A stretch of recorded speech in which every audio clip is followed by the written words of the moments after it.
Action.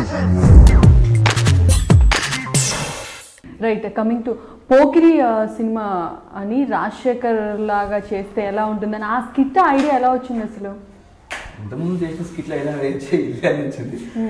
బేసిక్గా నేను నా టీంకి కాన్సెప్ట్ నేనే ఎక్కువ ఇస్తుంటాను.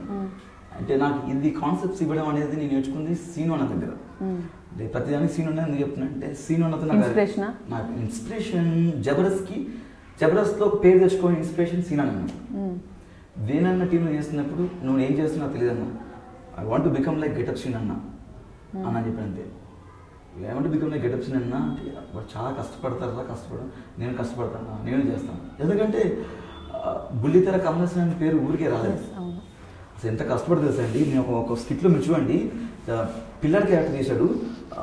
ఇక బాటమ్ ఆఫ్ ఇక్కడ ఈ ఫింగర్స్ నుంచి యాక్టింగ్ చేస్తాడు. ఈ ఫింగర్ బాడీ ప్రతి ఒక్క పార్ట్ కదిలిస్తాడు. ఈ ఫింగర్స్ కూడా చిన్నపిల్లలు ఎలా పెడతారు అలా నేను చాలా గెటప్స్ నేను ఎక్కువ అబ్జర్వ్ చేస్తుంటాను. ఆయన బాడీ లాంగ్వేజ్ అదేది అందరూ అంటారు అప్పుడప్పుడు, అరే నువ్వు జూనియర్ గెటప్స్ని బాగా ఇమిటేట్ చేస్తావురా అంటారు. అలా నేను పేరు తెచ్చుకోవాలనుకున్నాను. ఒకసారి సీనోనా లేనప్పుడు వాళ్ళ టీంలో నేను చేశాను. రోజు గారు ఉన్నారు, గెటప్స్ని గుర్తు చేసి అవినాష్ని పర్ఫార్మెన్స్తో ఉన్నారు. I'm so happy on that time. చాలా హ్యాపీ ఫీల్ అయ్యాను.